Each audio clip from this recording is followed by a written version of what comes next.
नमस्कार, मैं हूं मनोज कुमार और आप देख रहे हैं हमारा चैनल मिस्टर मनोज एंकर। तो आज है 25 अगस्त, दिन है आज मंगलवार। तो आइए सबसे पहले ज़िले की सुर्खियों पर डालते हैं एक नज़र। ज़िले में कोरोना की कुल संख्या बढ़कर पहुंच गई है 2599। फल सब्जी दुकानदारों के विरोध के बाद किया गया समय में परिवर्तन, अब 2 पालियों में खुल सकेंगी दुकानें। मुफस्सिल थाना के मिल्की गाँव से लापता व्यक्ति का शव सड़क किनारे चाट से हुआ बरामद। सिकरौल में कुछ माह पूर्व हुए वृद्ध की हत्या के आरोप में मृतक की बहू को किया गया गिरफ्तार। बक्सर से गांव लौट रहे व्यक्ति की सड़क दुर्घटना में हुई मृत्यु। स्वास्थ्य विभाग की बड़ी लापरवाही आई सामने, किला मैदान में फेंका मिला पीपीई और कोरोना टेस्ट किट। सिमरी थाना के छोटका सिंगनपुरा पोस्ट के चुन्नी डाड़ से लापता 19 वर्षीय गोविंद कुमार राम की तलाश। डुमराव अनुमंडल स्थित नंदन गांव को जन सेवा मोर्चा के सदस्यों के द्वारा किया गया सैनिटाइज। तो आइए अब खबरों को पढ़ते हैं विस्तार से। सबसे पहले तो हम आपको कोरोना अपडेट दे दें और बड़ी खुशी की बात है हम ज़िले वासियों के लिए कि अब हम निश्चित तौर पर कोरोना से मुक्ति के कगार पर पहुंच चुके हैं। मैं आपको ये बताऊं कि 2599 संक्रमण का मामला हो चुका है और चूँकि कल जो रिपोर्ट्स आए थे उनमें रिकवरी नहीं बताई गई थी, इसलिए रिकवर्ड लोगों की संख्या 2217, जबकि एक्टिव केसेस को मिला लिया जाए तो 380 और मरे हुए व्यक्तियों की संख्या कोरोना के कारण 2 है। कल जो रिपोर्ट्स आए थे केवल 8 नए संक्रमण की पुष्टि हुई थी हमारे पूरे बक्सर ज़िले में, जो कि निश्चित तौर पर हम बक्सर वासियों को बहुत ही हद तक सुकून देने वाली खबर है। एक समय ऐसा था कि प्रतिदिन 150 से भी अधिक मामले सामने आ रहे थे, लेकिन अब दहाई से भी नीचे में पहुंच चुके हैं हम। 8 संक्रमण का मिलना, केवल 8, ये निश्चित तौर पर हम सभी बक्सर ज़िलेवासियों को इस ओर इशारा कर रहा है कि अब हम संक्रमण मुक्ति के मार्ग पर चले जा चुके हैं और यूँ कहें तो बिल्कुल दहलीज पर खड़े हैं, हमारा ज़िला संक्रमण से मुक्ति पा लेगा। मैं आपको ये बताऊं कि कल जो 8 नए मामले आए हैं उनमें नावानगर से 3 मरीजों की पुष्टि हुई है। प्रॉपर नावानगर के तीनों रहने वाले हैं। वहीं चौगाई के नचाप गाँव से 3 मरीजों की पुष्टि हुई है। अगर हम बक्सर की बात कर ले तो बक्सर से 2 रिपोर्ट्स आए हैं, एक चरित्रवन और एक सिविल लाइन से। ये कल के 8 मरीजों का डिटेल्स है जो कि हमारे बीच है। और अब जितने बड़े पैमाने पर टेस्ट हो रहा है, प्रशासन का ऐसा कहना कि अभी भी टेस्ट का दायरा बहुत बड़ा है लेकिन संक्रमण बहुत कम मिल रहा है। अब वास्तविकता क्या है ये प्रशासन समझ सकती है। अगर बड़े पैमाने पर ही टेस्टिंग हो रही है अभी भी और संक्रमण इतने कम मिल रहे हैं तो निश्चित तौर पर यह खुशी की खबर है। आप लोगों को पता है कि फल सब्जी, मीट मछली, अंडा, इन सभी दुकानों के लिए केवल सुबह का समय निर्धारित कर दिया गया था, जिससे कि बहुत ही ज़्यादा असमंजस की स्थिति में आ चुके थे दुकानदार। उन लोगों ने अंततः विरोध किया और विरोध के सामने ज़िला प्रशासन को समय परिवर्तित करना पड़ा। उन्होंने अपनी कुछ ऐसी बातें बताई जिसको जानकर ज़िला प्रशासन भी समझ चुका कि इनके साथ ज़्यादती होगी यदि इनको इनके मुताबिक समय नहीं दिया जाता है। कई बार ऐसा होता है कि ज़िला प्रशासन के द्वारा ऐसे निर्णय ले लिए जाते हैं जो कि अनभिज्ञता के कारण वैसे कदम उठाने पड़ गए। चूँकि प्रशासन को भी नहीं ज्ञात था कि कितने बजे फल और सब्जी खरीदने वाले लोग मंडी में जाते हैं, कब वो खरीदेंगे।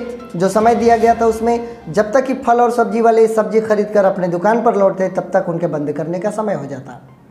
अतः इस बात का स्मरण रखते हुए प्रशासन ने एक बार फिर से समय को परिवर्तित कर दिया है। अब 2 पालियों में दुकानें खुलेंगी, सुबह 6 से लेकर 11 तक और शाम को 4 से लेकर 6:30 तक। यानी कि जो 4 से 7 या ऐसे टाइम हुआ करता था उसको 4 से 6:30 कर दिया गया है। तो अब फल सब्जी, मीट मछली और अंडा की दुकानों को नए नियमों के अनुसार खोले जा सकते हैं। खबरों को आगे बढ़ाएंगे। मुफस्सिल थाना के मिल्की गाँव के एक व्यक्ति की लाश बरामद की गई है सड़क के किनारे चाट से। उनका नाम नीरहू बताया जा रहा है, जो कि प्रॉपर सीतामढ़ी के रहने वाले थे, लेकिन वो 15 वर्षों से मिल्की गांव में ही रहकर जगलाल दुबे के यहाँ चरवाहा का कार्य किया करते थे। ग्रामीणों के अनुसार थोड़ी मंदबुद्धि के थे वो। उनको 5 दिनों से ढूंढा जा रहा था, लेकिन 5 दिनों के पश्चात उनका शव बरामद हुआ है सड़क के किनारे चाट से खेत के पास। थाना प्रभारी मुकेश कुमार ने यह बात बताया कि शव को देखकर उसमें हत्या, आत्महत्या या फिर सर्पदंश का मामला भी हो सकता है। अभी कुछ भी कहना जल्दबाजी होगा, जब तक कि रिपोर्ट नहीं आ जाता है, पोस्टमार्टम का रिपोर्ट, तब तक स्थिति स्पष्ट नहीं हो सकती। तो पोस्टमार्टम की रिपोर्ट का पुलिस भी कर रही है इंतज़ार, उसके बाद आगे के डिटेल्स मुहैया कराए जाएंगे। खबरों को आगे बढ़ाएंगे कि सिकरौल में कुछ माह पूर्व एक वृद्ध की हत्या कर दी गई थी। तब वो सो रहे थे अपने खेत में रखवाली करने के लिए। इसी दरमियान किसी ने उन पत्थर से उनके सिर को कुचलकर उनको मार डाला था, जो कि बहुत ही नृशंस हत्या निकल सामने आई थी। 10 मार्च 2020 के रात की यह घटना थी। पुलिस को यह मामला बड़ा पेचीदा लग रहा था। पुलिस ये समझ नहीं पा रही थी। काफ़ी अपने स्तर से प्रयास किया गया, खोजी कुत्ते तक बुलाए गए, लेकिन फिर भी कामयाबी हासिल नहीं हुई। लेकिन अंततः अब जाकर यह पता चला है कि हत्या करने वाले व्यक्ति कोई और नहीं थे, बल्कि मृतक की बहू थी, जिसका नाम सुनीता देवी बताया जा रहा है। उनके पति का नाम जालिम सिंह है। आरोपी को गिरफ्तार करके जेल भी भेजा जा चुका है। पूछताछ के क्रम में पुलिस के अनुसार जो बातें बताई गई है कि पैतृक संपत्ति के लोभ में आकर बहू ने ही अपने ससुर की हत्या करा दी थी। अगर इसमें सच्चाई है और इसी के कारण हत्या हुआ है, तो यह निसंदेह एक और कलयुग से भी खराब युग की तरफ इशारा कर रहा है कि अब रिश्तेदार भी सुरक्षित नहीं अपनों के हाथ में जब संपत्ति सामने आ जाती है। तो निश्चित तौर पर यह हमारे सभ्य समाज पर एक कलंक के समान होगा।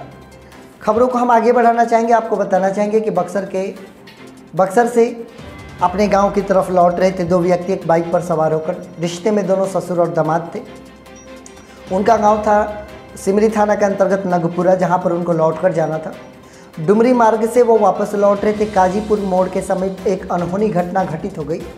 उनके बाइक से आकर नीलगाय टकरा गई, जिसके कारण बाइक सवार दोनों गिर पड़े और जो ससुर उस बाइक पर बैठे हुए थे, जिनका नाम ब्रिजकिशोर राम बताया जा रहा है, जो कि 53 वर्ष के थे, उनको ज़्यादा चोट आई और उन्होंने अपना दम तोड़ दिया। उनके दामाद सुनील राम को भी हल्की फुल्की चोटें आई हैं, हालांकि वो सुरक्षित हैं। तो यह एक अनहोनी घटना है जिसमें कि ब्रिजकिशोर राम को अपनी जान गंवानी पड़ी। कई बार सड़कों पर चलते समय नीलगाय सामने आ जाती है। ऐसी परिस्थिति में बाइक सवार या फिर अन्य वाहन चालक कुछ नहीं कर पाते हैं और उन्हें इस परिस्थिति में अनहोनी का शिकार होना पड़ता है। और निश्चित तौर पर यह दुखद है इनकी मृत्यु होना, जो कि 53 वर्ष के थे, बगैर किसी गलती के, केवल नीलगाय के सामने आ जाने के कारण यह अनहोनी घटना घटित हुई। ईश्वर दिवंगत आत्मा को शांति दे। खबरों को आगे बढ़ेंगे कि बक्सर में स्वास्थ्य विभाग की बड़ी लापरवाही सामने आई है। किला मैदान, जहां पर बहुत सारे लोग सुबह को मॉर्निंग वॉक करने जाते हैं, कई सारे लोग सब्जी खरीदने के लिए वहां जाते हैं, वहां पर डिस्पोज किया गया है कोरोना से रिलेटेड चीज़ें। चूँकि कहाँ पर फेंकना है कोरोना के टेस्ट किट और पीपीई को अभी तक कोई पुख्ता इंतज़ाम नहीं किया गया है, जिसके कारण किला मैदान के समीप इसको ले जाकर फेंक दिया गया, जिससे कि संक्रमण का खतरा बढ़ गया। ऐसी चीज़ों को अगर घनी आबादी वाले इलाके में डिस्पोज किया जाएगा तो निश्चित तौर पर यह बहुत ही दुखद होगा और ख़तरनाक हो सकता है। अभी कुछ दिनों पहले हमने एक तस्वीर देखी थी जिसमें कि एक भिखारी पीपीई किट पहना हुआ नज़र आ रहा था। बड़े बड़े हिंदुस्तान के मीडिया वालों ने उसको कवरेज दी थी और ये दिखाया था कि देखिए हमारे हिंदुस्तान में कैसा हालत है। अब कहीं पर फेंका जाएगा तो भिखारी या मंद बुद्धि के लोग या विक्षिप्त जो व्यक्ति है वो तो समझ नहीं पाएगा, वो तो उसको पहन ही लेगा। पीपीई किट पहनकर पूरे शहर में वो विक्षिप्त व्यक्ति घूम रहा था, जो कि निश्चित तौर पर हमारे यहाँ स्वास्थ्य विभाग की कई सारी लापरवाहियाँ निकलकर सामने आ रही है। ऐसी लापरवाही हमारे ज़िले में न हो, इसके लिए ज़िला प्रशासन कोशिश करेगा। खबरों को आगे बढ़ाएंगे। डुमरांव अनुमंडल स्थित नंदन गांव को जन सेवा मोर्चा के लोगों ने सैनिटाइज किया। सैनिटाइजेशन बड़ी ज़रूरी है अभी कोरोना काल में, और ये एक छोटा सा गांव है, यहाँ पर संक्रमण नहीं पहुँचने दिया गया। काफ़ी हद तक इस गांव को बचा कर रखा गया है और एक बार फिर से अच्छा प्रयास यहाँ पर किया गया है जन सेवा मोर्चा के सदस्यों के द्वारा।